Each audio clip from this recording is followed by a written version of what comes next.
not cooking today. You guys are cooking. Yay! Hopefully we'll still be alive. How long did it take you to go 100,000? It's been in my lifetime goal. 6 months.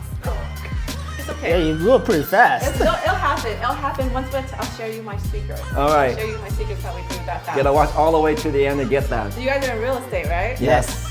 I was in real estate. No way. Whoa! Yeah. Cheers to St. Patrick's Day. Happy St. Yes, Patrick's Day. and talking about cash flow. Yep. So- Having a cash flow rose in my kitchen. Because you're pass not- me some Pepsid. I'm Ben, And I'm Evan. and we're the Cash Flow Bros.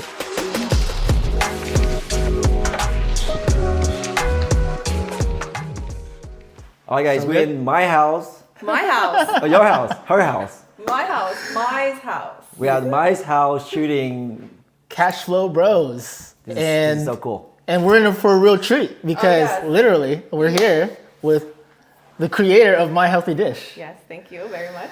Well, thank you so much for having us in your kitchen and your home. So tell us what we're preparing for today. Well, you guys are in for a treat because I'm not cooking today. You guys are cooking. Yay! Woo! Hopefully we'll still be alive. Hopefully I'll be alive after eating. Yeah. But we are making poke bowls with this fresh salmon. And I thought that maybe you guys could help prep this and then we'll make it together. Let's How's do that? it. We're your assistant. Let's go. Yes, Okay. sous chefs today. Tell us what to do. Okay, so you're gonna be in charge of just like cutting all these veggies. So we have the green onions, Persian cucumbers, shallots, and we'll save this avocado for last because this is like the topping The for topping, everything. Yes, yes. we want it to be brown. And this is our toppings for later. And you're gonna cut the salmon. How is that? Ooh, you got the good job. All right, let's go. I With get your the vegetable, guidance, You get, Yeah. the, you get the I'll protein. be down. The common thing in the kitchen when you cut proteins is that you want this plastic cutting board for like all your raw stuff, all the meat and stuff, and you save the wooden stuff for the veggies and stuff because Makes sense. bacteria could seep into this. Ah, so we just do all I this. didn't So know you that. just learned something new. Sorry, honey. Very I haven't been cool. doing that. All right. Yeah, I should change my wooden cutting board then. And I just happen to have it says My Healthy Dish. Let's go. All right. All right, And so- notice we're using a green cutting board because St. Patrick's St. Day. Patrick's Day. I think we have beer too. Yes. Do we have green beer somewhere? And we'll make it happen. Maybe we'll get mine to do a shotgun later. We'll see. Ooh. I have the Asian glow, and I will drink a little bit just because it's St. Patrick's Day. Let's go. So I that like way you that. won't get pinched Someone because you're pass not. me some Pepsid. I was like, all right. But while we're doing that, Yeah. we love to kind of get into the Cash Flow Bros episode of how you cash flow. And it's really awesome for our episode today because me and Evan, we're real estate nerds and we always just talk about real estate, but there's cash flow outside of real estate. Right. And we want to kind of dig into the economics and, a lot of people know your social media side, but we want to get to know your business side too. Yeah, Because of you're a business savvy woman here. And I think our audience can take a lot of value out of that. So, so we'll kind of get going here, but we'll kind of chat about how you get started, the evolution of that, and where you're at today. Okay, so you want to know how I got started? Yes. How did you get started in this? Yeah, and how long niche? ago? You guys are gonna love this story. Yes. Tell me, I love stories. Because you guys are in real estate, right? Yes. I was in real estate. No way. Whoa. Yeah, so Okay. That little secret. That's a little secret that you kept the whole time. So Yeah. tell us more. When I say real estate, I was in mortgage. I worked for Lehman Brothers. No way. Okay. And All you right. guys remember in, was it 2005? The crash. Before the crash. Before Yeah, the like crash. around 2005 that the mortgage bubble burst and everything. So my husband and I, we were both in mortgage. Oh, interesting. And, Wow. I hate to say it, but subprime. The subprime days. Another nasty Yeah. word. Yeah. You know, and so You're the reason the market went belly up. That's why she's feeding everyone. I will take partial blame for that. Okay.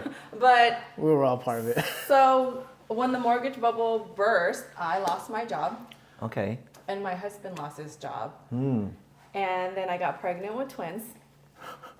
And then we foreclosed on our home and moved in with my parents at the age of 30. Oh, wow. Okay. So that was a fun time. When that happened, it really opened my eyes to like what I wanted to do that made me happy. And that was not making me happy. That was just paying the bills. So I had like a quick restart. So when the girls were, as I say, 3 years old, we had a garage sale and we sold all their baby stuff. And I bought an iPhone. Wow, you bought an iPhone. Is it an It's iPhone like we were- 4? I don't even know. It might be the first iPhone Yeah, ever. yeah, it might be the first Like, iPhone back in the time. It's been 10 years. So the two things I downloaded first was Angry Birds and, wow. and Instagram, of course. Gotta You know. keep you occupied. Yeah. And this is like Instagram when it was like before Facebook This bought them out. MySpace. This is the MySpace days. I don't know my MySpace password, but there'll be some interesting stuff on that. We can find that for blackmail later. But yeah, I started on Instagram then, and when everyone was posting photos of their family and what they're doing, I just saw something there. Like there's something here. Like this is like gonna be big. So I borrowed $1,500 from my mom, and I bought a MacBook, and I just started sharing recipes, hoping that I could grow an audience on this Instagram page. And it literally, like, I was doing it as a full-time job, 40 hours a week on Instagram, responding to people, engaging to people, posting, creating recipes, when everyone else was still just like Posting photos. Posting photos. Yeah. So I grew to 100,000 followers pretty quickly. How long did it take you to grow 100,000? Because it's been my lifetime goal. 6 months.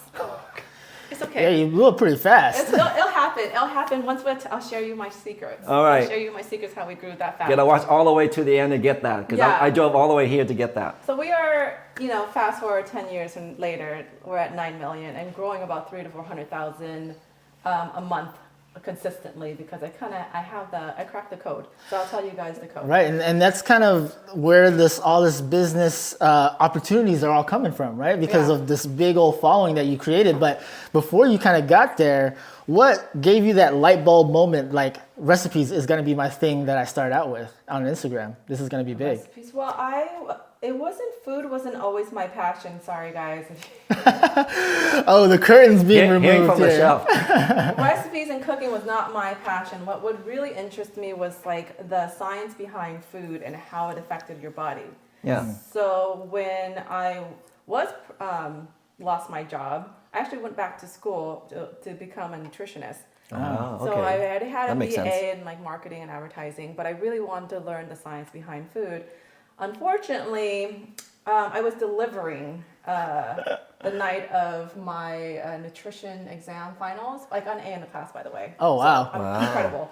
But I could not go back to school after the twins were born, unfortunately. But I felt like I had enough information I needed. And the cooking background is that my family had a restaurant. Oh. So I was like a server there, plating and everything. So I know a lot about like visually making food stunning, and then cooking, and then the nutrition part. So that's kind of where it all came in. And the marketing side was just from my degree from before. So I know all the things. How funny how thing kind of just like works out. Yeah, kind of like to a where- perfect storm. And almost. I like that story and your connection between cooking and marketing, because a lot of people might be a good book writer, but if they're not good at marketing themselves, it doesn't make you a good writer if there's no reader. 100% true. Yeah. And I'll tell you a story of why that's so true is that there are a million chefs out there on Correct. social media who cook a lot better than I do, who make amazing food, but no one knows about. Right. Because they're really good at what they do, but they're not good at the business end. Yeah. So- So it makes total sense. Yeah. And I like how you convey that, and you turn into an inspiration for a lot of people too. Oh, I wouldn't say inspiration for a lot of people, but I say inspiration for that guy right there, for for a lot of sure. entrepreneurial women out there. A lot of women out there do like look up to me as like a mom, an entrepreneur, and a businesswoman, and how I balance all of it. Do you want to start cutting some Yeah, of the onions? so Because I think you're just- going to be hungry by the time we finish talking. Yeah, let's get chop it going. up, chop it Do up. you want to so- cut some of the salmon? Yes, too? yes. I'm gonna move over. Okay. Or do you want to move over here? Yeah, let's do that. You Okay. just put all these veggies in here. So, I'm gonna need your guidance here. So I want you to cut it into bite-sized cubes. Have sure. you ever had poke before? You've been to Hawaii? Yes. Okay. So this is fresh sushi grade salmon. Okay. I know a lot of people can't find this in the stores, so Yeah, what's you can the- order it online, or especially when you're dealing with fish and you're eating it raw. If you don't know, put it in the freezer to kill any bacteria, any parasites, and then Interesting. take it out. Just don't eat it off the shelf Oh, okay. if So you can't find sushi. I want to wash my hands also, Yes, just to make please, sure. let's not get some problems in the kitchen. You're supposed. You've done this before?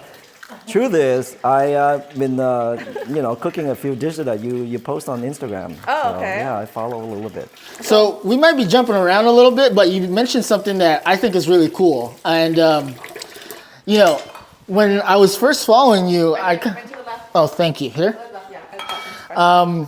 One thing is, I like how you always kind of been incorporating your family into your social media. And how I found out about another part of your family was your brother who owns a restaurant called Blue Saigon. Yeah. Super cool. And tell us about that, because it looked like he came from a truck to a restaurant, and now he's got something over in Las Vegas. Yeah, I know. That's super cool. We're a foodie family. Yeah. We started, like I said, we had a family restaurant called Little Saigon. Ah, okay. And, typical Asians, my parents had no idea what they were doing when they were opening this restaurant. They mortgaged the house Yeah. and bought this restaurant, never owned a restaurant in their lives. Wow. And how did that go? How did that restaurant? Tell us. It almost tore our family apart. Wow. Because, we did not sign up for this.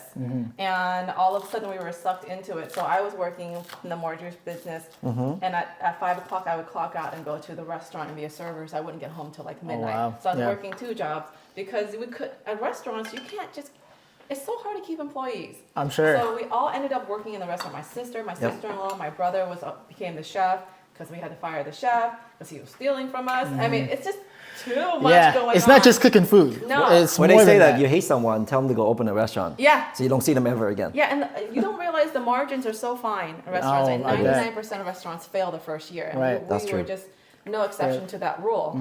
So my brother, he was the chef. He loved the part of that. Yeah. So he took that and ran with it, and he opened a food truck called Blue Saigon. But then that was when the food trucks were really booming. You Yeah. know, there was a minute where food trucks had a moment. Right. Totally. Yeah, and now it's just hard to sustain a business without a full kitchen. So he opened a restaurant in Pittsburgh, which is doing phenomenal. It's like the hometown favorite over there. I saw, It like, is. with the candied chicken wings and all Garlic that. noodles, Yeah, exactly. Garlic noodles. And one thing was really surprising was that his business model was quick service, not really sit down. Right. And his restaurant was the only one that was booming during the pandemic because his clients were all used to being trained to order food already. Right. So before, they didn't need DoorDash. They call and just order. Yeah, this is a normal thing for It was them. normal for them. So his business was booming. Yeah. So during that time, I'm like, okay, let's open another restaurant at the Venetian because his business is doing well, and redo that model over there. That's So freaking awesome. I flew over there this week just to help him out. Now, Yeah. speaking of pandemic, a lot of restaurants fail because of the pandemic, but a lot of people that I see took off. Yeah. It helps a lot of business as well. Tell us, your transitions as a, social media, and what happened to you during the pandemic. That's a great question. Yeah. So, interestingly enough, it's been about 3 years since the pandemic. We've been here about 3 years from Yep. the pandemic. Yeah. I was at 700,000 followers prior pandemic. Wow. That's Prior. terrible. 700,000. Well, I mean, it's terrible to me, right? But 700,000. We barely have 700 followers, so. We'll figure I that have out. 4. We'll give you some tips and tricks. Okay. But the best thing, the silver lining with the pandemic was that my business flourished because all of a sudden Right. travel stopped. All my sponsors pulled the cord, and I was just at home. And I just came back from a trip from a Disney trip where we were speaking about TikTok and learning about TikTok. And I just did a nosedive into TikTok, filming 3-4 videos a day, not really sleeping. I was really just pounding the pavement and growing my audience to millions in that just small amount of time. Yeah. And then because I finally felt like if I could make this happen here, because I always thought Instagram was a fluke. Right. I came in early, no one was taking advantage of it, so I got lucky and I grew my audience on Instagram. But to recreate that on TikTok I felt like, okay, maybe I am not an imposter. Maybe I do know how to create content. Maybe I do give something of value. So I went over onto YouTube and tried to recreate that magic. And YouTube is like the holy grail for like content creators, right? Totally. We all know that being on YouTube, you are your own boss. You make your own money. You know, you don't have to rely on sponsors, and just the CPM's high, everything. Right. So that's the holy grail for us. And I never thought that I belonged on YouTube, but I did it. I hit the thing, and I hit the ground running on that one. And in 1 year, went over 1 million. Yeah, you're like at 1 point something, 1 or something like that right now on YouTube. 1.6 now. now. 1.6? Okay. 1.6, My bad. And then I started that again. So that gave me so much confidence, because as a social media creator, you always feel like you're an imposter, that you're, you know, so one day my followers are going to wake up and think that I'm not worth it, you know? Yeah. But that gave me so much confidence to make it on YouTube that I went over on Facebook. And again, just hit a million on Facebook 2 weeks ago. I saw that. Congratulations. That's freaking awesome. That's a big milestone. And, Thank you. And you saw that coming. You're like, there's something about Facebook. I remember you telling me there's something about Facebook that you're now focusing more attention towards Facebook. Yeah. And tell us, what did you see? Well, the trend right now is short form video. Yeah. Right. Everything is like, everyone wants Even YouTube. YouTube, TikTok, everything is short form video. And when everyone's going short, you should go long. Yes. Ooh. I do my 1 hour video. Yeah. Yeah, 1 hour is insane for me. I'll work up to one hour. But when everyone's looking at YouTube. Totally. And everyone's looking at TikTok, and no one's paying attention to like the stepchild over here, Facebook. There's no competition. Totally. There's Okay. like absolutely no competition.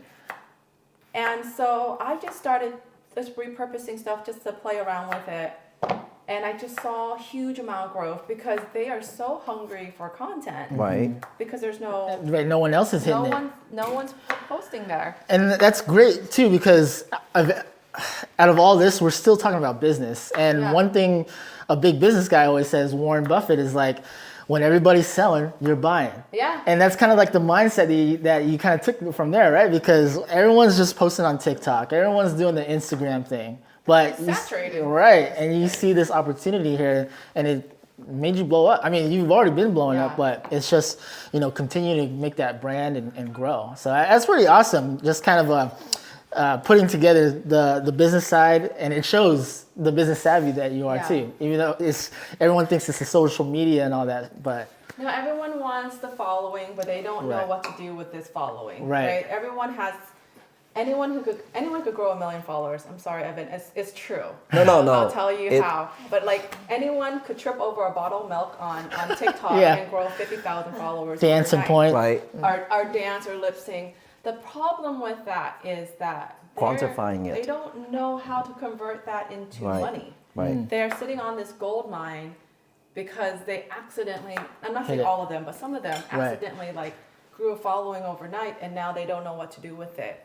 So, and that's what makes you so special, because my daughter, I think she made a video, and there was like over 200,000 something view on 50 something follower. But again, I can't compare it to you, because you're a businesswoman, and you know how to quantify that, converting from likes to subscriber, from subscriber to monetizing it to cash flow. That's right. Totally. So you say the hashtag, guys. Shout out. That's a great point though, because I actually recently had a video that went viral, right? Like 30K views, but I always felt like it was such a waste, because I've gotten all these views, but I didn't have any lead magnets or any links to kind of keep that going, or somehow capture all this attention. Yeah. Right. So what was like that moment where you kind of knew, all right, I got to do something with the following that I'm starting to get? Yeah, that's actually really important, because 10 years ago, and I would still say now, social media is like the wild, wild west. Yeah. Actually, I'm sorry, but should I cut in the middle? Yeah. Okay. I won't throw you out of the kitchen. You mess up, it'll taste the same. Okay. And we have another one just in case. Sweet. People watching this like, you're killing the fish. Oh God. But like, we were in the wild, wild west, and I still think we are. A lot of sponsors are really still uncomfortable. Let's cube it. So, Cube it. Okay. So Another line. another line, and Okay. and Good then we'll distance. do cubes. Have you been to Poke? Have you been to Hawaii? I mean, Come on, man. I eat it, I don't make it, okay? And so we always have something to prove, and the only thing we could prove is numbers, right? Like I'm very analytical. Right. And we as influencers have a job to make sure that these sponsors get what their ROI, The exposure right? that they need, yeah. And I always explain to them, it's not converting to sales, is we're branding you as a product that I use, that I'm comfortable with. And I would, by the way, I would never work with a company that I didn't use myself or believe in. And that's why I'll choose companies that are, ethical, Right. or so glad you're just doing that. healthy. Right. But because that's what my followers know. So the only way you could do this is to build trust with the followers you have. Right. And how you build trust is by giving them quality content that like they could either learn from. Like I always want to make sure that there is a maybe educational standpoint to it. And if I can't do it, it's be humor. So something entertaining.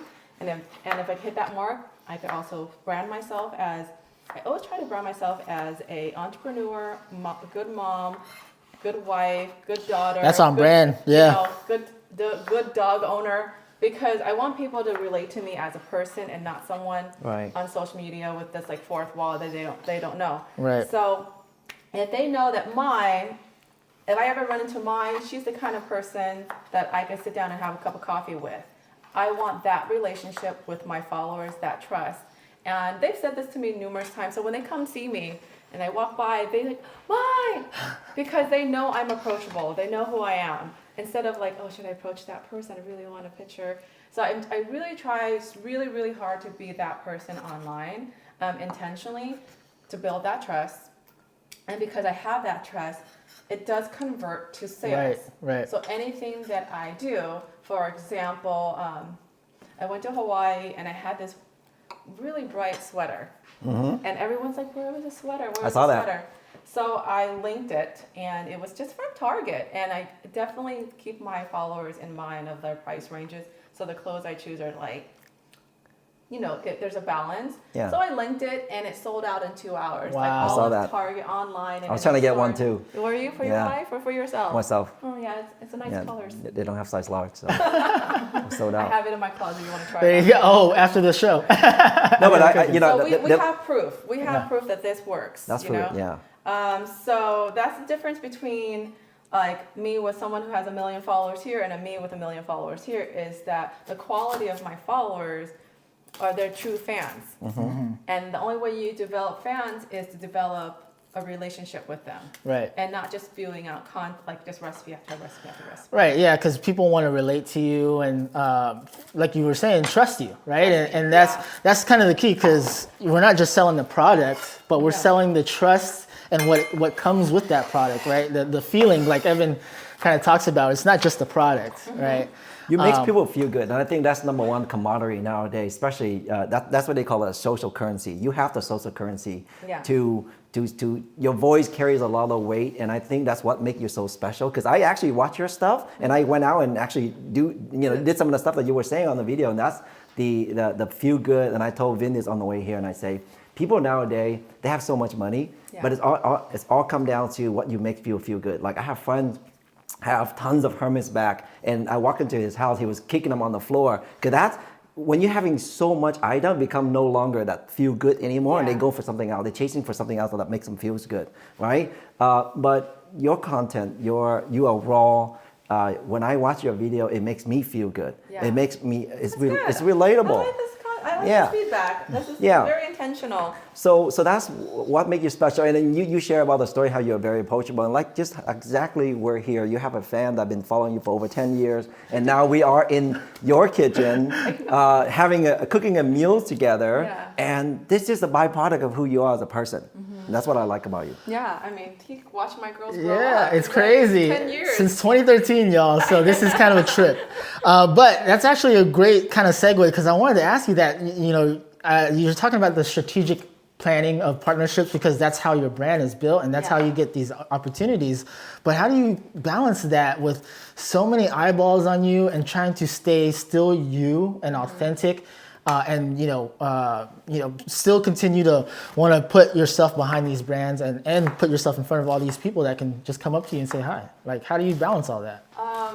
Well, it's a really hard balance of being like the mom part and the business part, because when you're flourishing on one end, right, like your business is growing, you're booming, there's like you're working 24/7, you're traveling, you feel like you're failing on this end. And when I put my business on the back burner and I'm focusing on my family, I have anxiety that I'm like not doing enough to this business. So the balance is really hard for, especially I think women in business as an owner, because we are the nurturer. Right. Our kids do want us to be like mommy, and like I do cook for them. I do, like, when I leave these trips, I Instacart and DoorDash all the stuff before I leave, because I still want to be part of, providing for them. Yeah. But unfortunately, it's you have to kind of start taking on more of a male role if you want to be. Oh, that's my rice cooker. Hey. I'm ready to eat. And my husband is very helpful on taking on more of the maternal role. Yeah. So he's the one who's, when they're sick, he'll buy the meds. He's the one who wakes up and takes them to school. He's the one who helps them with their homework. The only issue that I see of it, and I have to let go of some of this control, is that the days I do pick them up from school occasionally, they still call their dad. Yeah. Or sometimes we're sitting around the dinner table and they are talking to their dad about something and not like directly to him and not me, right? Because he knows that he's been part of that. It's more involved, Yeah. So, but then I'm still the fun mom. I'm still the fun TikTok mom that their friends want to come over and hang out with. So there's a balance. I'm the fun parent and he's the discipline. Totally. Well, I mean, and I think that's important, because I think as you doing entrepreneurship, that comes with that, right? Yeah. The lack of being there, but you kind of also have to think like, hey, what am I doing it all for? What are we here for, right? Yeah. So, that's great for our followers to figure out, because it's not all sunshines and rainbows when you're cutting out and doing all this, when you're trying to achieve what you're trying to achieve. What is that iceberg picture I always show people? Oh, it's the tip of the iceberg. Yeah, the motivational thing, right? Yeah. They see like, the lights and the camera, the trips, the free products. What's underneath? All the cool stuff, but they don't really see like 90% of just the hard pounding to the pavement, like sleepless nights, anxiety and stress, and like fumbling around and making a lot of mistakes to get to this point. So you can't get to this point without learning from mistakes. You can't get to this point without making mistakes. No, for sure. Yeah. And let's talk about that. You have teenagers. Yeah. Right. So with teenager nowadays and how they perceiving all the social media, how do you kind of be a mom but also being a social media superstar? How do you communicate with your kids? Actually TikTok has brought us closer, because TikTok is their culture. Yeah. Yes. It's like that's where they learn how to do their makeup, how to dress, all the trends, all the shows they should be watching, how their vernacular, everything is from TikTok. So ever since mommy went on TikTok, all of a sudden not just went on cool, TikTok, man. you blew up TikTok. Yeah. That's freaking awesome. Mommy blew up on TikTok. So now, like, not only do we have something in common, right, but it's also just like they understand more the business part when they see the development of videos, because they film their own stuff. Right. But for them to actually be home and see the process now, I think they have a greater appreciation for the work that I did before, instead of before, we're like, oh, mommy's just social media and Instagram. No. So it brought me to my real life example. And I say today, this day and age, parenting is different from our parents' time. Back then, you have to sit at the dining table teaching them. A lot of times kids grow up and know nothing about their parents and what they do for a living. Yeah. But for us, for myself included, when I go out looking at a property or managing a property, I shoot video and I put it on social media, and my kids follow that, so they have better understanding of what I do on a daily basis. Yeah. So and for you too. So your parenting styles really, what you're doing on the daily, so they get to know you more, right?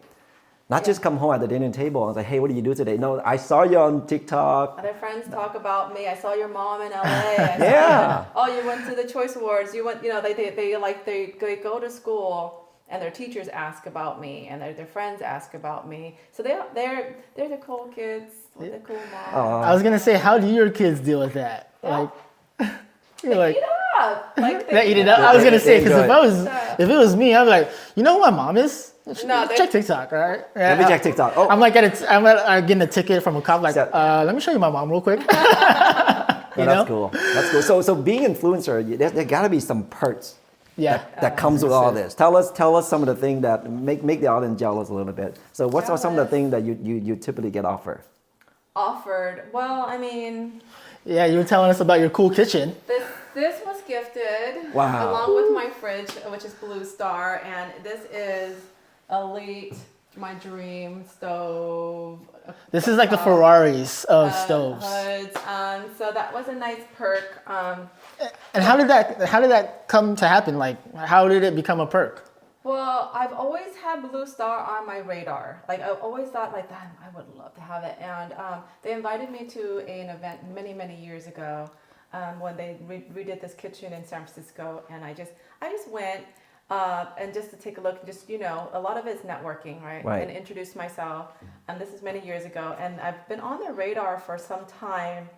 And so when they found out I was buying a house, they reached out and we had a meeting. They're like, we've been wanting to work with you for years, and we just saw that, you know, you're remodeling your house, and like, this is the perfect timing. So it's a great collaboration because they get a lot of exposure because they'll be in all my videos and this one. Yep. And shout out Blue Star. So, that's a brilliant investment. Just so you know, I'm also remodeling my house. Yeah. So Blue Star, he's remodeling his house too.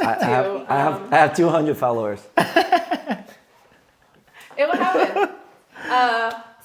Any partnership that I do, any collaboration, anything that's given, we all know nothing in life is free, right? Mm-hmm. Oh, for sure. I definitely want to give them the value that they, in return, that, you know, they gifted this to me, but I want to make sure they get the exposure too. Yeah. I'm not one of those influencers who will call a restaurant and say that I'm coming. No, yeah. You know, I'm not Yeah, I gonna see do that a lot. Yeah. So it's just, honestly, I'd rather just be left alone when I'm eating. But the thing is that I don't want to work for free. And I want to make sure that you guys are getting my personal opinion and not something that was free. So if you take me to a restaurant, I will still give you my real opinion on what the food's like. Right. But this is a great collaboration because I really believed in Blue Star. Right. Well, that's the thing we love to talk about, partnerships, right? Yeah. You got to give to take and vice versa. I guess besides for this one, what's one of the partnerships that stood out to you so far, or what's one of your favorites that you're, really proud about or happy about? So many. It's been 10 years, so there's so many. I think one of my favorite partnerships right now is Disney. Wow. Because, they're just a great company to work with, but they really involve my family. So we get to go through these once-in-a-lifetime trips, and they treat us so well. And of course, the content we film goes crazy viral because we always have access to something that's before the public. Mm-hmm. So we got to go to like Avengers Campus. I don't know if you're a big Marvels fan. I am. But we are a huge Marvels fan, and they knew that. So before Avengers Campus opened, we were the first families to go in there. That's so cool. That's awesome. And film the new panini sandwich and go review, like go all over campus and got a tour. And that video went so viral because everyone was searching for it that time. Mm-hmm. I think it has like 50 million views. Wow. On across the board. Right. That's how it's such a great partnership because I get early access to things that people are searching. Yeah. My following grows because I get like this viral video, and then my family enjoys the time at Disney. So it's a great partnership to have. Another one would be like Walmart. I love Walmart because I think they're just... I think everybody likes Walmart. Everybody goes to Walmart. It's affordable. It's, I love their you can order online, just pick up or delivery. But I did a holiday commercial for them in Arkansas. They're based in Arkansas. And there's so many partnerships, but those are the two that come top to mind of that one. That's awesome. All right, so we've been yapping your ear off, talking about your journey, but we're also here to make some food. So I'm hungry. Let's do it. Yeah, let's get going here. So TV Magic, we already made this. I already made this. You guys actually saw how to make it, right? You were paying attention? Right. I think so. I'm a good student. I'm so trying to duplicate that. You want to season your rice first. Okay. So we're going to do a little bit of rice vinegar because this is short grain rice. Correct. Just a little bit, just to give it that tang. I've always wanted to ask this, but what's the difference between like jasmine rice They're good. and like sushi grade rice, or are they the same? Jasmine rice is a little bit longer, and you can see that these grains are a little bit thicker and fluffier, and that's what typically they use for like sushi rolls and stuff. I see. There's actually no thing to call like sushi rice unless they market it that way. It's just see. it's pretty much short grain rice. I see. That you're good. And then this is furikake. I can't pronounce it, but there you go. Someone can pronounce it right. So were you paying attention to how we were like Mixing it up. mixing? This is pretty much like Chipotle. Okay. Ah, nice. So you add what you want, right? So That's I my added style. all the things. So right now we made the poke from, there is ponzu sauce, there is sesame oil, green onions, shallots, and sesame seeds. A very simple sauce because we want the salmon to stand out. Yes. Okay. That's the start of the show. Yeah, it's the star. Is that a good amount? That's up to you. Okay. Do you want more protein? I don't know. Gotta get a little more. Okay, all right. Gotta get those gains. Gonna make Yeah. mine looks pretty. So, right. This is on brand with you too, because I mean I've been seeing a lot of your stuff, and it's like you want to eat real food, right? Yeah. And this is real as it gets right here. And we eat with our eyes, so I always say like if you make it really colorful, you know, we want it to look as appetizing as possible. And there's a misconception that healthy food is not good. I mean, look at this. This is all fresh ingredients. I like it so green. Yeah. And And we, lots of healthy proteins in here. we didn't have to turn on the stove once either. That's awesome. I didn't allow them to come cook in my stove. I wanted to turn Blue on Star, we don't want to mess it up. No amateurs on my stove Jeez, today. I'm more amateur. Look at this. Just because I wanted to eat poke with a fork. I wish we had that. Do you need a fork? Yeah, let the record know that Evan asked for a fork for poke.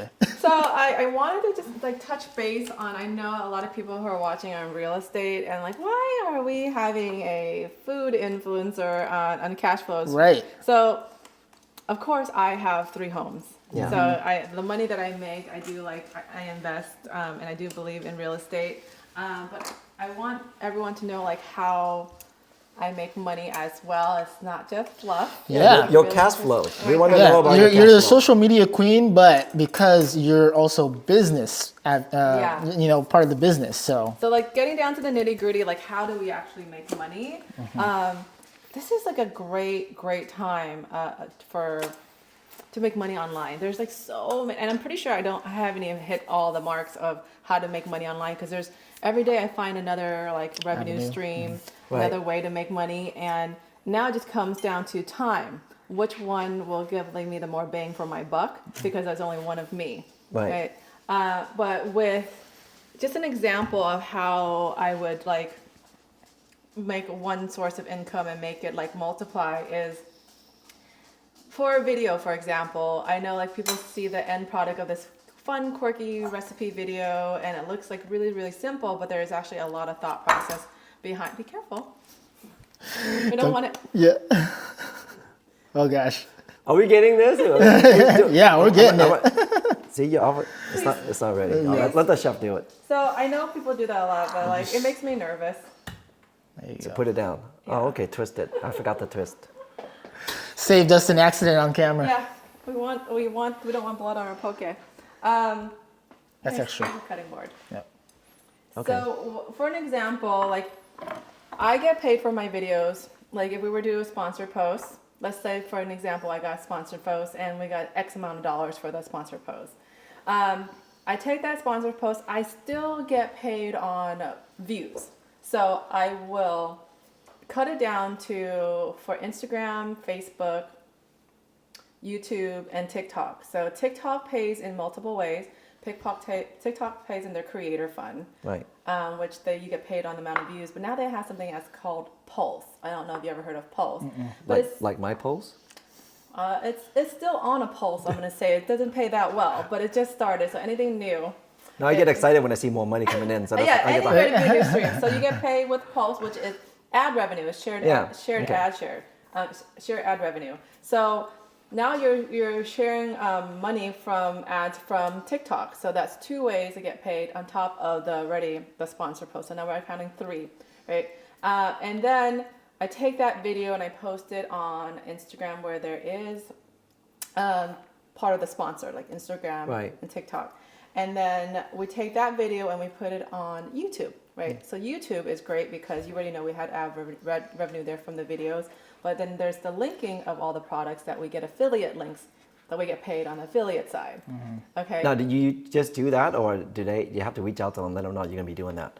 Well, it's my video, so I mean, of course, they would want me to link their product, and I Correct. get paid on the affiliate side too. Like, why would they say no to that? Of right? course. But that's my choice.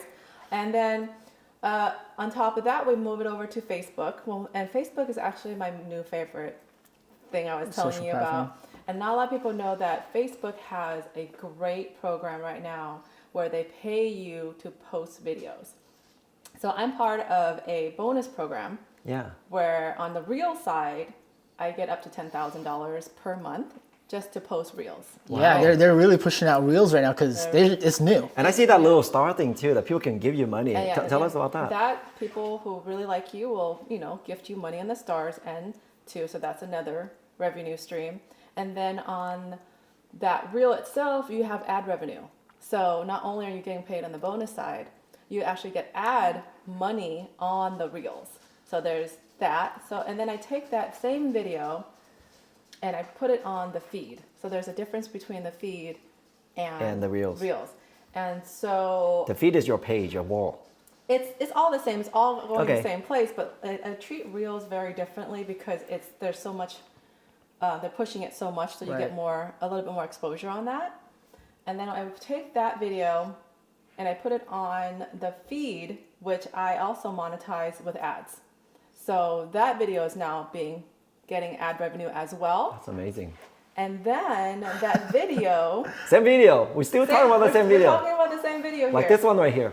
And that same video is also part of the performance bonus, which I get, which is part of Facebook's too. So that same video is getting paid 6 times on just Facebook.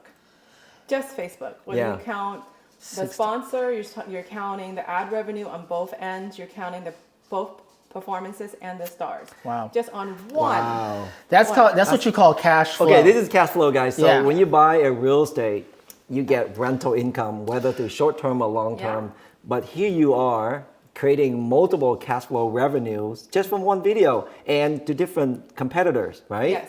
Wow. And you can chop up the video in different forms, short form, long forms, in different ways. That's what I do, yeah. Wow.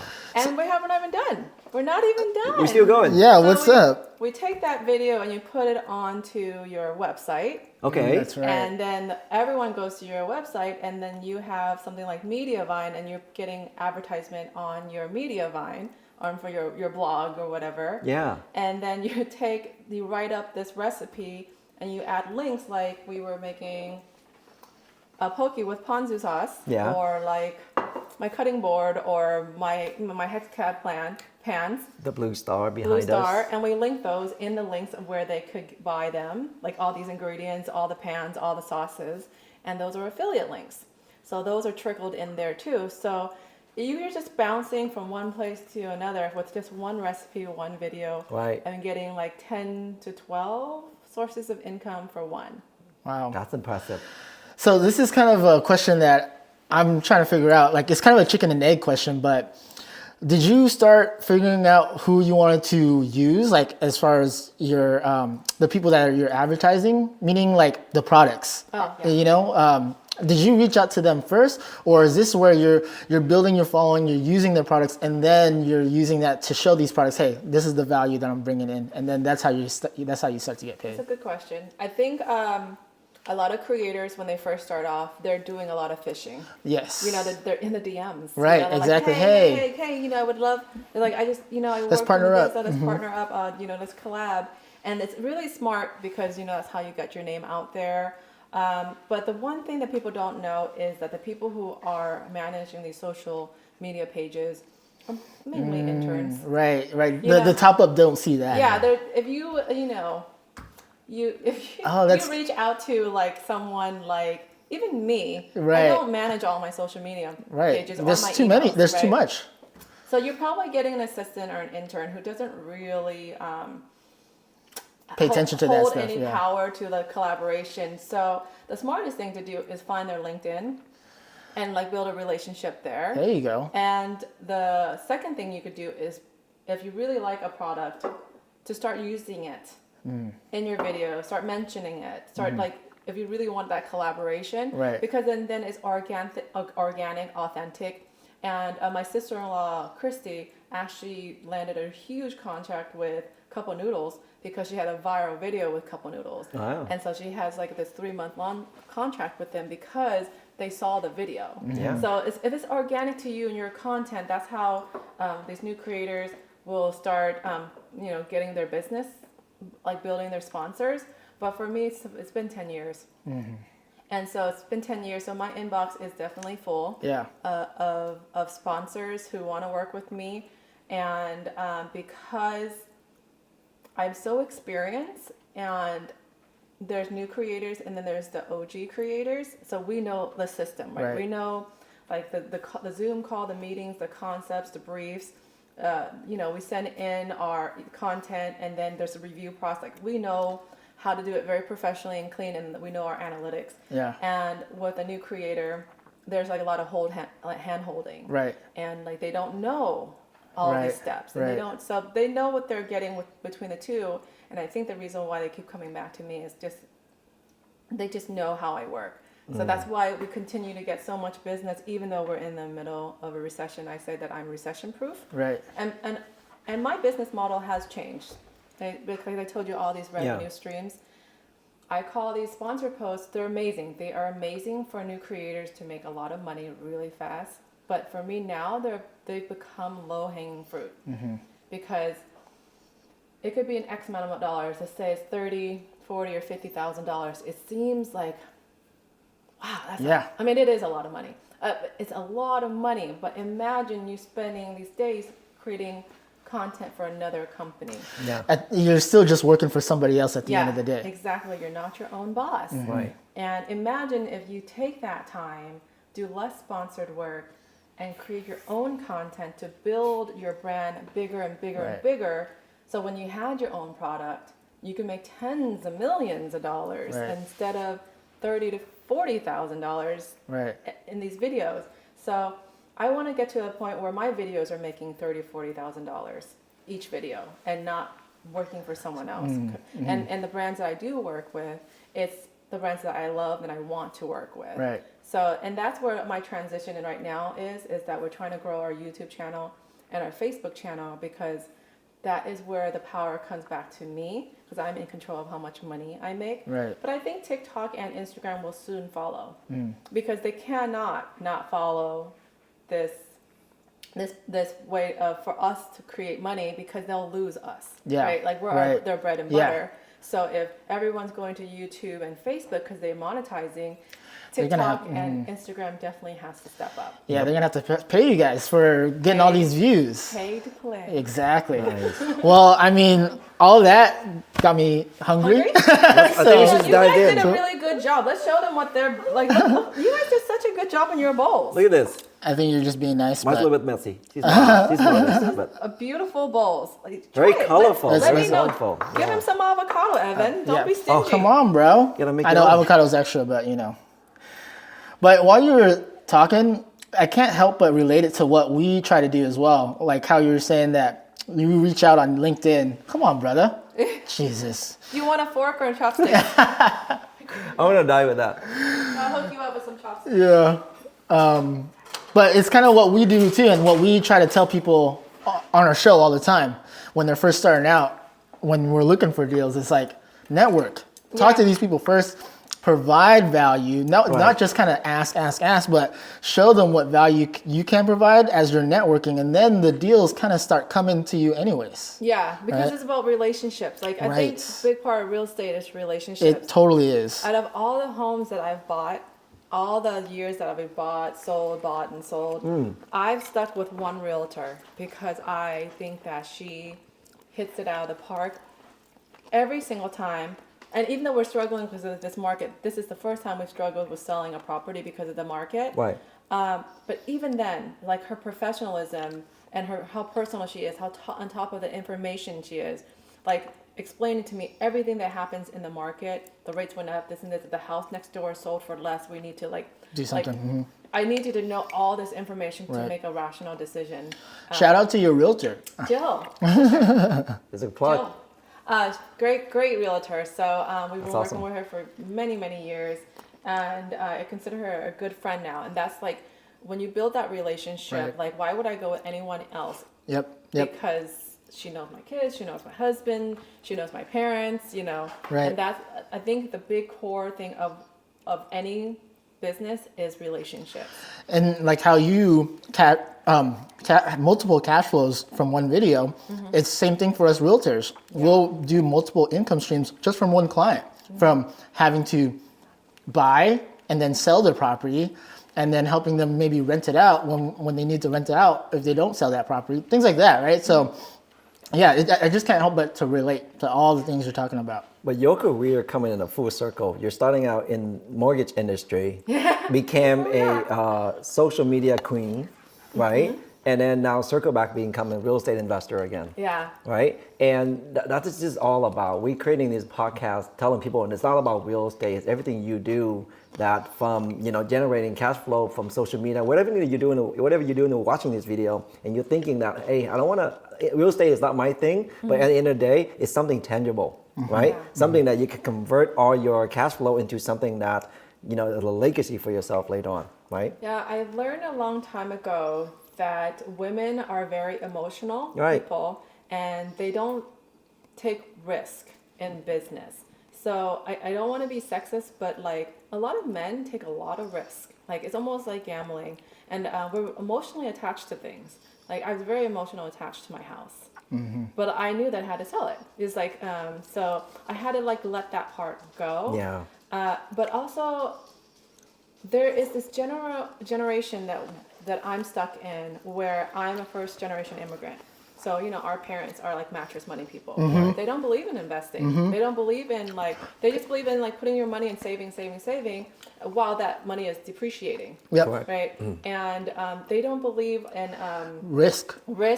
because not because they don't want to make money, but it's just so much easier to make money when you have money and the risk is so low.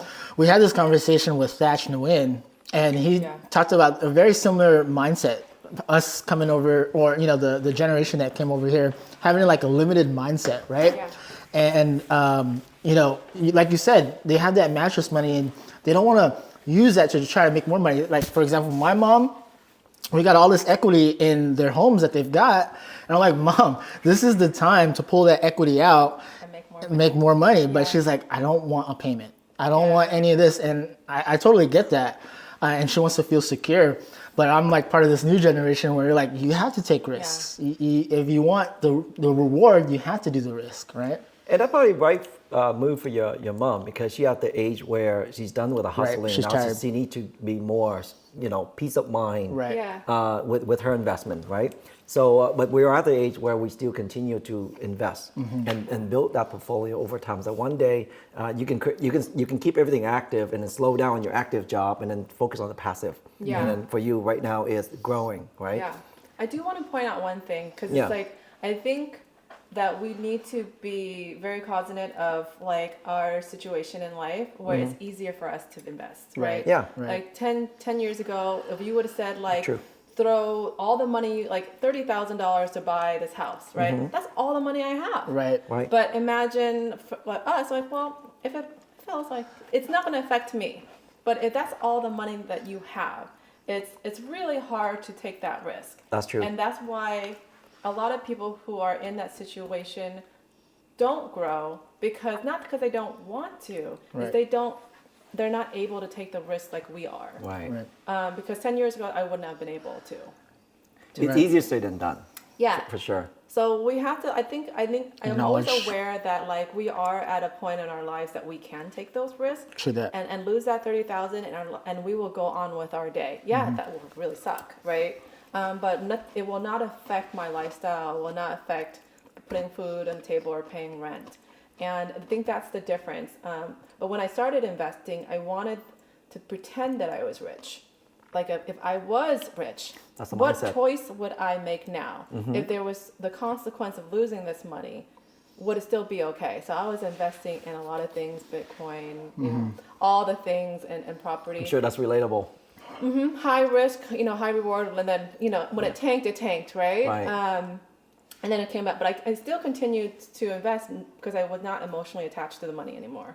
So I was able to grow a lot of money really fast because it was just like, hey, Yeah, whatever. yeah, like you throw in $1,000, you make $1,000, right? But if you throw in $30,000, you make another $30,000. That's a lot of money.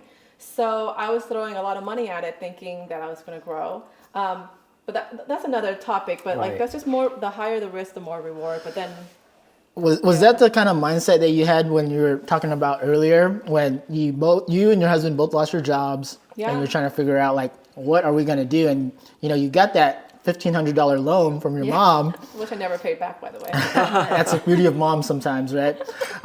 If I had to pay back a lot of loans to my mom, I'll be broke. But in any case, what was that mindset like at that moment when you're like, dude, I need to get this money to Yeah. to kind of risk and invest for the future? I think that was an interesting time because I had nothing to lose. So like you're like already on the bottom. You know, it's like what else can you do? What else can I lose? So there was no way but to go up. And the only thing that I knew about social media at the time, because it was the Wild Wild West, is that if you have an audience and you have a product, it's a free advertisement. So Yeah. like, let's create it, grow this audience, and develop a product to sell them. That's my Super savvy. only thing I had in mind. There's no mentor, there's no other person that was doing what I was doing now to learn from. So I created an ebook, a recipe diet book. Yep. Still had no idea what I was doing. Sold it for $39.95.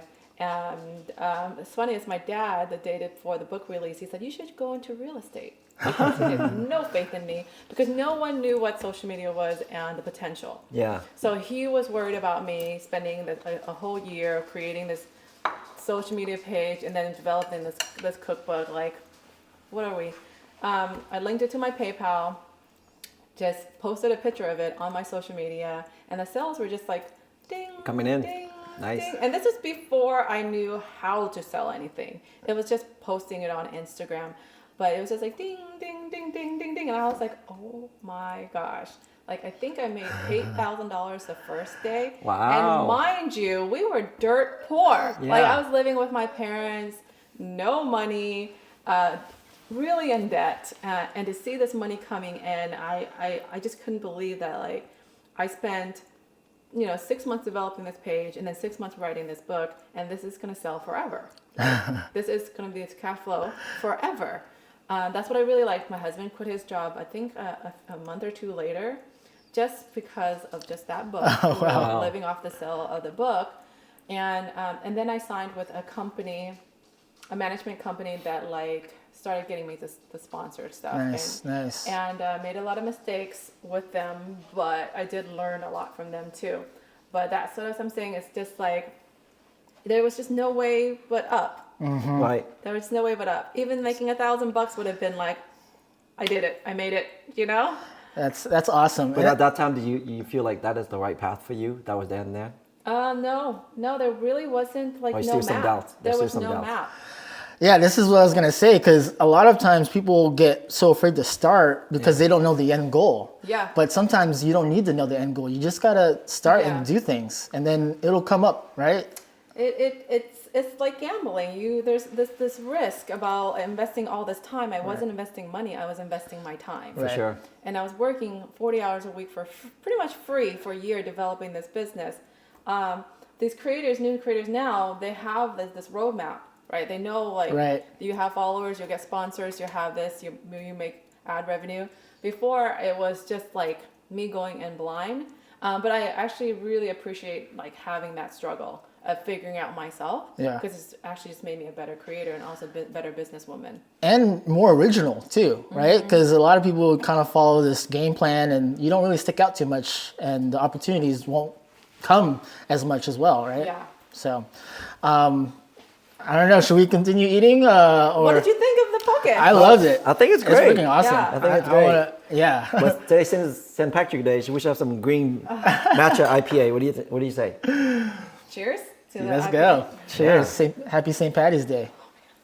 Oh man, you guys. Have you drank on camera before? I actually did a video drinking on camera to show people why I don't drink on camera. Oh, And so okay. we did a time lapse. Here's what not to do. So we'll on remind camera. you. Like, yeah, my face turned red and da. But like, cheers to St. Patrick's Day. Happy St. Yes. Patrick's Day. And talking about cash flow. Having the cash flow bros. Yep. Flow Having bros. the cash flow bros in my kitchen eating poke. In your kitchen. Awesome. Ooh. Wow, you guys got me on camera drinking. Your story definitely inspires a lot of people. Yeah, and super like relatable yourself, too. I started in the mortgage industry back in the early 2000s as well. I worked for a company called Countrywide. So, Countrywide. yes, Oh, I work for Countrywide. I worked for Shut Countrywide, up. Country Valley. Country Valley. Shut up. Yeah, so I was Countrywide. I was in Campbell. Okay. Oh. So you're in San Jose area. I was in the Bay Area. So I was in the Catcher Valley, and we started a new office in Alameda. Ah. But I joke when I say we're the reason That- that we went belly up, because at that time, that's all you sells is Yeah. subprime loans. And Countrywide is the known company for that. And I actually stayed with Countrywide all the way to when they got sold to like IndyMac and then the Bank of America. And there was one week I was a government employee because they took over. They took over It's IndyMac. over. Yeah. Yeah. So Fannie Mac took over IndyMac. So yeah, just went through that whole journey of switching and Yeah, I'm having some flashbacks. yeah. From, like, everything you're Do you saying. remember that? There's one week that Crazy you time. turn on the computer and this company out of business, this company Yeah. out of business, and next thing you know, like, oh, we work for IndyMac now. I'm like, okay, Yeah. sure. And then all of a sudden, I all guess. the audits, everyone was coming in, opening up boxes and looking at all the audits. Like, what? I What kind of remember, investigation? yes. I remember one day I show up to the office, and I normally come to the office with my backpack and a Yeah. laptop, and they say, you can leave your backpack and your laptop, and we'll contact you in a week. Yeah. Wow. And that was the day that Crazy they time. came in, they took paper out of the shredder and all that stuff, and you Crazy take a time. look at everything. Well, it kind of feels like it's happening all over again a little bit. I mean, similar to that was like Silicon Valley the banking Bank, situation, but yeah. at the same time, you also have your own kind of issues too, right? We were just talking about the issues with TikTok. TikTok might be banned. Might be banned, Yeah. and you were talking about how recession-proof your business is. Yeah. I mean, how do you try to stay agile and still make money with all the volatility that is going on or can go on after? Yeah, it's insane this time. Like I said, like with TikTok being potentially banned because China, I don't know how they're gonna prove it. I would say it's a 50-50 chance that TikTok's gonna be banned, and this is why I tell all my clients, everyone that I consult, every time I speak to a panel, Yeah. is that don't put all your eggs in one basket. You need to diversify. So I have a strong following in each social media platform, but there'll be another one. Right. It's an always something new. opportunity. If TikTok's banned, everyone's gonna jump on YouTube Shorts, Right. Because it's just the next New thing thing. that's very close to Yeah. TikTok. There's other platforms that probably pop up, and go save your name on that because you don't want to miss out on that opportunity. But I would say that because I am such a seasoned creator, Right. I know that money allocated for TikTok has to be dispersed somewhere else.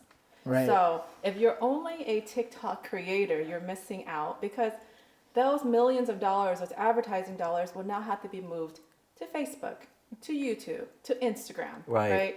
And not to say that I'm going to benefit from TikTok being banned, but there's a lot of creators who are only on TikTok who I am competing against for these sponsorships, Right.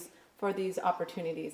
And if they don't Diversify. diversify and they're not established anywhere else, a lot of my competition is gone. Right. And I'm not trying to honestly, I do not want it to happen because I do not want anyone to lose their jobs or their bread and butter. But this is why I say diversify. But this is why I'm not scared. Like we had this conversation yesterday in the car with my husband. He's like, I heard the TikTok is being banned. Are you okay?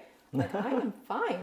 Yeah. I'm literally fine. That money has to be advertised everywhere. Walmart will still have a holiday campaign. True. Now they're not going to put that money in TikTok. So Right. those millions are going to go over to YouTube, Instagram, and Facebook. And guess what? I'm very established there. So I'm actually not concerned The only thing I will be sad about is that I use TikTok for exposure.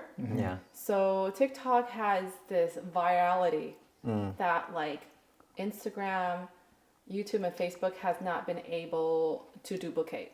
Yeah. Like, so with TikTok, if you had a business and you had one really good video, it will change the whole trajectory of your business. I have a cookbook coming out next year. One viral video will probably get me to a bestseller. Wow. Like if it really, because I actually seen a video of a daughter posting about her father working on a cookbook not cookbook, but a book for 6 years, and no one's buying it. And overnight, that video has 10 million views and 24,000 copies sold. I see that all the time. Some amazing. kid sees a struggling restaurant. Yeah. They'll film it and say, hey, come to this restaurant. They're actually really great. And then overnight, there's lines around the block just for that. That's what the power of TikTok is. And TikTok is a culture itself. It really sets everything, and everything else follows. So I love TikTok for that. I actually love TikTok just for the entertainment purposes. Yeah. Because I'm the one who scrolls just to watch. I learned a lot on TikTok too, actually. I just learned I had a sleeping disorder last night. Really? Like I literally learned I had a sleeping disorder last night. I forgot the name of it, but it's the people who fall asleep, who go to sleep around 1 or 2 and wake up at 10. Because their internal clock is different. Your circadian clock, yes. And I was like, I thought I was just lazy. No, it's just your body clock. I've been self-diagnosed by TikTok. Oh no, It's yeah. 10 a.m. Great excuse. Yeah. Maya's like, can you told give you me my guys. latte? I'm like, it's 10 a.m. I know. You guys got my latte at 9:30 for Hey, yeah, anything thank you, for you, man. Yeah. But yeah, I've learned so much from just the TikTok videos. But when it's banned, it will be interesting where the chips fall. Well, who picks up the pieces? Yeah. Because Right. someone will benefit from that. Well, it says a lot too, because you're saying you're not too scared if that happens with TikTok, and this is coming from someone with more than 4 million views. I mean, followers on TikTok. Half my following. is Half on your TikTok. following, but you're just like, it's all good because you're diversified. Well, also the way TikTok works, if you really kind of do a nosedive, your followers, your followers and number, like the way TikTok works, the followers don't really matter. That is very psychological when you see like 4.5 million, right? It's more It's vanity, right? It's vanity metrics. Right. Because when you go on TikTok, are you watching your following or your For You page? Right. It's for you. Yeah. It's your For You page. So followers actually, the follower count does not matter. It's the view count. So I go off my average amount of views. That's how we package it. That's how we sell to our sponsors. And that's how much we're able to charge because my view count's really high. Right. And the reason why is that I'm very strategic and I'm creating content that goes viral. But I know 20 million views, I don't have 20 million followers. Like I know that's just being dispersed to like Random people. Yeah. So the quality of followers actually diminishes on TikTok because they have not been following you. It's like no loyalty. There's no Yeah. loyalty. There's no brand awareness. Right. And I think brands are starting to pick up on that as well. That's why I say that I use TikTok as just my PR, as to get my name out, as to people get to recognize me. And of course, my sponsors are there. But like, if I were ever to have like a brand, a product that we're actually working on a product right now, I think my sales will really come from Facebook, YouTube, and Instagram, and maybe a little from TikTok if they're still around. But like, just to be cognizant of that TikTok is not a place where you brand yourself. Right. Unless there's there is always exceptions to the rule, like someone like Charlie D'Amelio, someone like Keith Lee. Right. There are exceptions to the rule, but for the average person, you know that your following is not watching your video, it's actually just random users. All right, so for someone that just tuned in or missed the whole thing or skipping to this part, let's just say if you can give this long video a summary of, creating a cash flow through your social media. Can you give us a few golden nuggets? Golden nuggets. Yes. Of how to cash flow the video that we filmed today. Yes. Okay, so I'm not very familiar with podcasting. Right. But so originally we were filming this for a podcast. This is all going to be spliced and diced. So that's your one revenue stream for now is your podcast, Okay. right? And you're being very smart that you're filming the podcast. Right. So now we have something visual because video is king right now. Right. So you're filming one long video for 1 hour, and you're going to put it on Facebook, on YouTube. You might even cut it into 2 to 3 videos because why not? You have the content for it. Different episode. And the longer, I think the magic number for YouTube is what, 13 minutes to Yeah. get all the 12, 13 minutes. 12, 13 minutes. I think you have enough footage for that. And then you splice it up on YouTube, TikTok, Instagram, and Facebook on your short form video on your vertical. And Yeah. then you do little sound bites of like little things. And then you do your stories of introducing it with your links. So you here's the like intro of, hi, I'm with my healthy dish. We're making poke bowls. Here's the link. And you link it to all the videos that Yeah. you're dispersing. Right, and then like we said, we put all the affiliates, we put all the sponsors, Tag everybody. you get all the ad revenue, Right. and whatever products you want to mention. Do you have a master class about your real estate handbook? Yeah. Or even like throw in what property you're selling right now. Throw that in there too. Why not? Just- Yeah. Well, that's awesome. I mean, before we kind of cut out too, you have some social media consulting business that you're launching Yeah. and doing now. So I speak a lot. So a lot of people who follow me don't realize that I'm actually a speaker.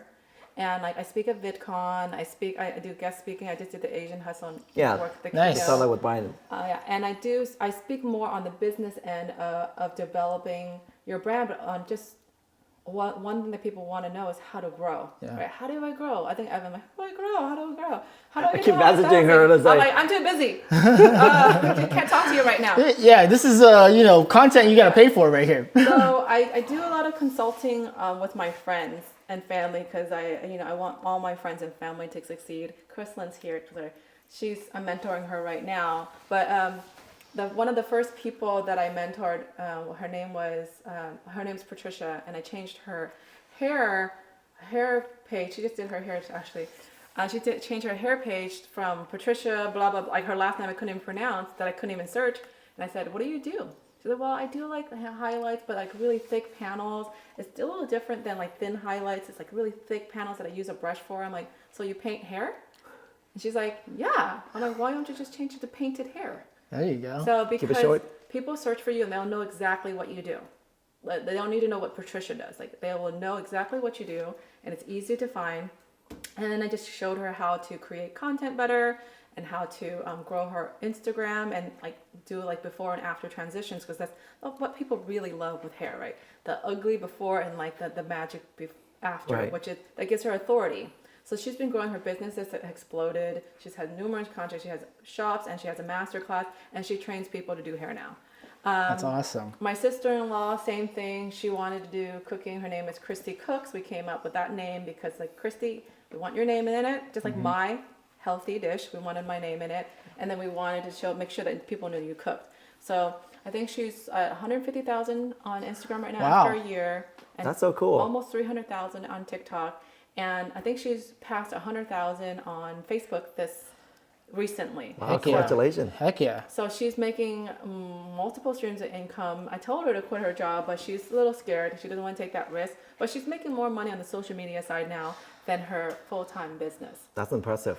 And then we have my friend, the Taste Bud, who I brought him to Disney World, and I just showed him like the ways of it. So I consult a lot of my friends, but on like a big scale, I do a lot of panels. I do a lot of Zooms. I actually train.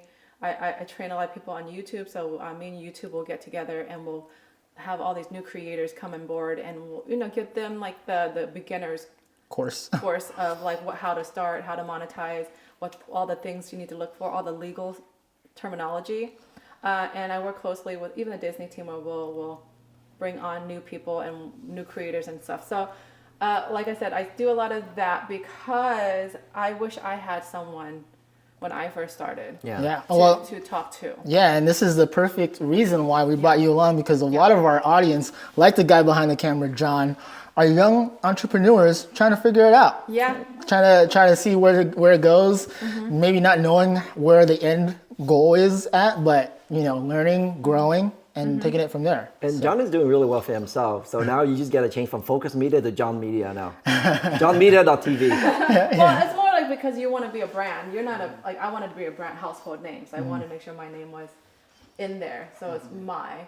But like if you really wanted to do like a nosedive on how to grow on specifically each channel, that would take like, when you tell, how do I do it? I'm like, that would take like an hour just to talk about stories. Like how do I develop a story? Right. How to Hook people. So like, for example, if we were to introduce this today, you saw that I pulled the camera out and I introduced an intro. Yeah. This is what we're doing today, da, da, da, da, da, da. And then the whole day is the meat of the story, like explaining what we're doing. And then at the end, we wrap it up because they don't call it stories for a reason, right? Got you. You have to tell. You have to tell a story, and people love stories. Yeah, because then they'll actually hang on to the very end, and this is how you like brand yourself because they're watching like this mini documentary every day of your life, right? Not just like how do you make everyday life interesting.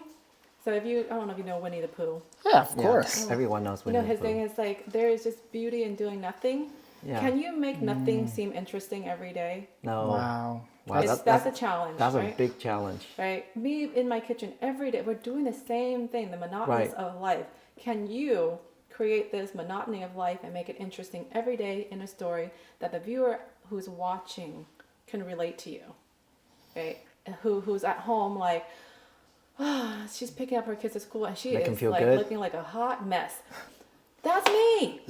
Right? Or, like all those things. So I try to think of that as my dogs are, and my husband's like tiptoeing. Go ahead, babe. We can edit you out. Just keep on going. Thanks, Arlen. No, we're keeping this in. Keep all this in. And Charlie. And so I try to keep it interesting every day. And then because it's a machine that I'm feeding every day, we have to log off. Right. There's so much content there's stories, there's videos, there's long form, short form. 4 social media channels we're balancing. There's DMs, emails, comments. How do you without going insane, right? And then develop content in the middle of all that. Right. So there has to be a time where we stop feeding this machine and recharge. So on the weekends, sometimes you won't see me on stories. You won't see me on posts. And I actually have to set boundaries with my friends because sometimes they want to come, right, and they want to film. They're like, we're going to dinner, right? We're going to dinner and they want to film, and it's just sometimes clout chasing. I wouldn't say clout chasing. It's like if I was in their shoes, I would want to do it too. Yeah, it's understandable. But if I don't explain the reasoning why I want a quiet dinner, and they don't understand, like, well, you go to dinner and you shoot. Like, well, you turn it off. but that's what you see, but you don't see the 90% of the time I don't shoot. Right. Yeah, so you only see Mai's at dinner and she's at this restaurant, she's filming. So I do have to set boundaries with everyone, my family and my friends, that when I'm off, I'm off. Gotcha. Because then you're always feeding this machine. Always. That's true. Right. So with my hack with stories, I just want to go back to how you said, how do I get more engagement? Like, let's just start with stories. Imagine you're introing your day, you're starting off, and you notice how your first views are always higher, and then they kind of trickle down. They drop off, yeah. Imagine you're pushing a swing. Yep. Right, so you do 3 to 5 frames, and they watch, and you wait a couple hours, and you give another push. Do another 3 to 5 frames, and then they watch, and then these will just keep on pushing those views out, right? Just keep on pushing. And why is that important? Because you actually are now growing a really high view count for your analytics to package, for me, to sell to sponsors, right? Because I want my view counts in the hundreds of thousands. So I constantly push this 3 to 4 frames, and I always want to make sure that the first frame is the most interesting. Right. So you want the most text so people pause and read, because the AI is definitely picking up on is this video interesting enough to show to everyone else. Yeah. Right. So how does that translate? Well, I paused the video because I want to see what's happening. Right. Yeah. That's interesting. Right. That's telling the AI. So they study that.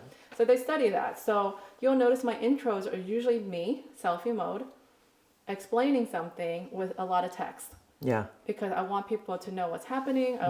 Visually stunning, or a really crazy picture. Like if something was spilt on the floor, right? You want that to be your intro. A scenes. Something to set up Yeah. with people. It's your hook. Yep. Right. Just like right. any video. That makes your sense. story, your first story needs to be the hook, and it dictates the views for the rest of the day. Yeah. And then you just give that little push every 3 to 4 hours, 3 to 5 frames. And that will just continue getting the stories out and out and out and out. And that's why once I start, I can't stop. That's why on weekends, if I start, I'm like, I'm not going to stop. So I don't. Makes sense. Does So that make yours sense? is always a sequence of things, and I saw that you start your intro at the end, Oh, and then yes. you worked it backward. Yeah, because it's the most visually stunning. Correct. So if I say, hey, today we're making poke, if you watch any YouTube videos, and I'll critique you guys when you edit this, it's like, hey guys, da da da da. I don't think we should start the video like that. It should have been something like you asking for a fork, and then jumping into that, because we want that, like, what's What? so interesting about this video, Yeah. Right. So I never actually start my YouTube videos like, hey guys, it's Mai from My Health Edition. You notice, like, Right. when I said hey guys, I deleted that right away. Right. Watch all your YouTube videos that are so boring. Hey guys, Yeah. hey guys. Yeah, totally. I challenge anyone who's doing a selfie video on their stories to not start with hey guys. Hey, gals. Or even just Thank you for being inclusive. But that's like a problem, that it gets so generic. right. Just I got you. get right off the bat, start. Makes total so sense. when we did the poke, we started with the most beautiful backdrop. Finished product. Finished product. Today we're making this, right? And we're eating with a chopstick. And we're eating with a chopstick. And then we go into the steps. And because it's a video that loops, you'll get it again and again and again. Yeah. Yeah. So explain to me, like, how do you utilize social media Right. to build your business as realtors? What realtors use social media for? Because I have ideas. Right. But I would love to know, like, how do you utilize social media to build your business and gain clients and make money? Right. You want to go with that? You want to start? Sure. So for me, it's been in business for close to 20 years now. Yeah. And obviously, I know what I'm doing, right? But people don't know what I do. So for me to tell in the camera and show them my stories of what I do, you know, starting from let's say, for example, from listing a house to getting it sold with multiple offers, I'm sharing them the journey, taking them on the journey of how to sell a house. And get a great price, and behind the scenes, everything I do. At the end of the day, it's also give me credit of, you know, how I do it compared to other real estate agents. Like you mentioned, you have a great real estate agent, but how does she so great, right? She, right? She, yeah. Yeah, so how is she so great? So I think social media enable us, give us a platform that we can share the things that we do behind the scenes, right? And having this podcast only adding to more credit. Like if I go to sleep and someone will be watching this podcast, learning 7 tips how to become a real estate investor, right? So these evergreen contents that I'm creating through podcasts will give me the credit that I don't have to lead gen all the time, right? They can just watch me and contact me, and say, hey, I saw your video. And I have so many people that came up to me and say, hey, I saw your video, and I like what you said about that tip, and therefore that's why I reach out to you. Right. You know what I mean? Yeah. So who's your client? Are you trying to reach out to more realtors, or are you trying to reach out to more clients? More clients. It depends. I mean, people are using social media to recruit and build teams and build companies. You know what I mean? For me personally, I am doing it. Like I said, I mentioned earlier, I'm creating podcasts and sharing what I do on a daily basis. How do I create my wealth through real estate? I used to take my kids out of open houses, and when I buy an ugly house, I would take my kids with me and showing them, oh, that's a pool, we're gonna cover it up, and we're gonna turn it into another house, so and so. And I used to be able to do that with them when they were much younger, but now they're in high school, and their schedule is a lot more busy than I am nowadays. So I can't continue taking them on with me, but I can share with them through using social media platform, and kind of seeing them watching it and engaging with it and say, oh, Daddy, I didn't know you did that. That was so cool, right? So now they still can connect with me in a sense, learning what I do through podcasts. And my daughter, for example, she would take the podcast to share it with her friends, right? And so that's something that I feel. And then my son too, he has a friend that want to learn about real estate at 13. I was like, okay, I just share with her your podcast, yeah. And I think that at the end of the day, for me, I'm using social media, the platform, to teach my kids and keep them engaged what I do on a daily basis. That's awesome. I mean, I don't have any kids, so Mine's not as groundbreaking as that, but you know, along the same lines as Evan is that you know, I'm trying to build attraction and do attraction through a good personal brand. I think there's a lot of different ways similar to you where a lot of realtors can just try to sell. Hey, here's this new listing. Here's this new listing. Here's this new listing. And that's great because you're going to get known for the guy like, okay, so if I want a listing, yeah, this guy sells homes. But at the same time, kind of like what you were saying, that's just kind of one trick pony type of thing. It's not very bigger picture type of thing. And I think the better the brand that I can build, the more attraction of business and the type of people that I want to work with will come to me because they'll say, oh, well, yeah, Vin is in real estate. And actually, I relate to a lot of the stuff that he's been putting out on all the content. So I trust him and it makes my job a little bit easier because as real estate agents, we're all consumers too. And I hate when I get a cold call or someone's door knocking me and it's like, and how do you feel that? But how do you imagine the person doing that? How do they feel? It makes me feel not the best. Yeah. So that's along the same line as Evan's. Without the kid stuff, you know, just giving a better presence, building a personal brand so people will trust and actually come to me because I'm being myself and, you know, that kind of thing. So like if I were just to like look for a real estate agent, like how would I, you know, like I would go and ask around. Right. Like who do you recommend in the area if I wasn't. But now with social media, like if I was already following you, exactly, like I trust you. Like you're giving me sound advice on this property and this, and you sold this and that. So take your realtor as an example. She did something really great. She keep you informed. She help you, makes you feel good throughout the exhausting process. Because selling a house or buying a house is exhausting. It's emotional. Right? Yeah, it's very emotional for me too. Yeah, right. So as a professional, I think our job is to make it easier on you and make it seamless. But you know, there will be stress. However, you have someone that kind of guide you through that process. And my goal personally is to, you know, create that process and kind of enlighten them beforehand.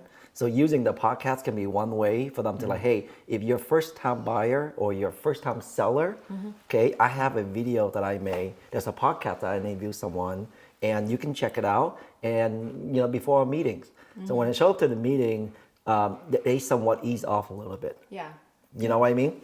Yeah. So answer your question, but using social media, using video, what are we doing it for as a real estate agent? And that's that. And then for you, same thing too. When you're doing your video, you're engaging with people, you're connecting with people, you're relevant. Yeah. You know what I mean? And that's what makes it so important and like so fun and so entertaining. It's not boring, it's not dull every time. There's always something new about we learn in your video about your kids or you know your dogs, for example. So these kind of things that you're relatable. You know what I mean? And as real estate agent, being exposed to social media, being on podcasts, we're trying to be more relatable as well. Yeah. Because behind it, it's not just a transaction. It's a person. It's a person Totally. behind Person it. behind that Totally. person. So And in real estate, there's so many people behind the transaction, right? There's a buyer agent, there's a seller agent, there's an escrow officer, loan officer, appraiser, and inspector. There's so many bodies involved in one transaction. So that's why, you know, it's important that we kind of stay connected with our client. Yeah. And like the one thing you're like, I don't think you're like hitting on is that you're involved in a once in a lifetime moment with this person. Yeah. Like One of their biggest Could be their transactions biggest ever. financial transaction. Yeah. And they're putting that trust in you. Right. So like for me, I need someone that like, this is my dream home. Like, and you're part of it. Like I'm bringing you to my dream home and you made this happen for me. Right. So it's like you're part of this moment in time that people will never forget you. Right. Like, you know, you found me my dream home. We got, you know, this and that. So I think people forget that real estate agents are like a big part of this monumental life moment for all of us. It's a home. Yeah, it's a home. It's not It's a American dream. It's a home. for the majority of the people. It's not investments. Right. Correct. Right. It's not detached like investments. Like, but when you're buying someone's home, it's so meaningful. And like for me right now, I'm emotionally attached to the home we're selling. So we went a whole 6 months saying, nope, not selling. Okay, let's rent. Nope, let's sell. Nope, let's rent. We went back and forth. And she's like, it's whatever you want, Mai. You know, there was no There you pressure go. because I could not let go of this house. Yeah. And it took me living here to feel like this was my home to let go of the other house. Yeah. Right. Right. Yeah. That's what you have to do. Yeah. I mean, real quick, even though we are part of the big moments in life, I would say the investment part is a big one too. Just because even though investment doesn't sound as great, but I am someone who benefited from an investment. My parents put those seeds out at the beginning, and that's how I'm able to kind of live, right? Because I got set up with that house, and things like that. So your parents bought you a house? well, yeah, they basically helped me. They helped me. They helped me, and I'll put that out We're here. gonna cut this part out.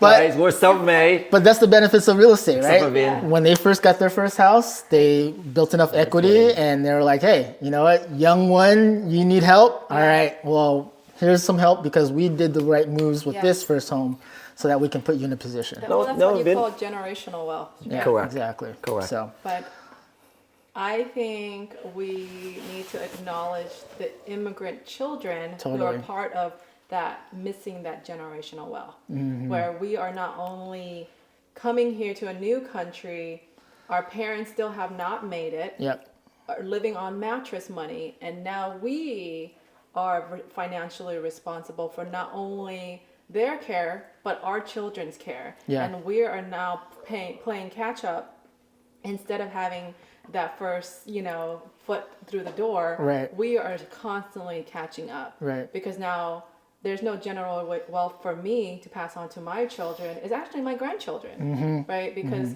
I'm in my 40s. By the time I pass away and this house is passed on, it's not even for my kids. all right, Right. So I think that like a lot of immigrant children, first generation, actually have a setback. right, And then like the part of like we don't believe in like old folks homes, or You're like right, we right. really You gotta take take care care of our older generation. I bought my parents a house. That's right. I was gonna didn't- say that. They didn't buy me a house. right. And so I'm financially supporting them, as well as trying to build my financial wealth, but also build wealth for my children. So there's like so much that I need to like catch up on. Yeah. Well, I mean, it says a lot with the risks you take, the businesses you've built, and kind of where you're at now to kind of be able to take care of all that. So, and we definitely appreciate all the Right, for information. sure. Yeah. Because this is some fire valuable information. And hopefully you guys take Molly, away. thank you again Thanks for for having welcoming me. us Yeah. to your home and your beautiful kitchen. Yeah. And I'm so glad we get to do this together. Yeah. And to all the audience who's watching this video, I think this is as real as it gets. Yeah. We're here, mine is real, we're here cooking. And In her kitchen. yeah. Kind of cooking in my kitchen. and like I say, you're the reason I gravitate toward your content because how real you are as a person. Yeah. And Oh. for me, I'm like that's just for me. That's how I connected with you. Totally. Yeah. Totally. So where can the people find you? If they don't even, if the two people that don't know about you, where can they find you? It's at My Healthy Dish. So Instagram, Facebook, TikTok, and YouTube. And hopefully TikTok will be around when this video comes out. Yeah. Thanks, guys. All right. See ya. Thank you. Woo.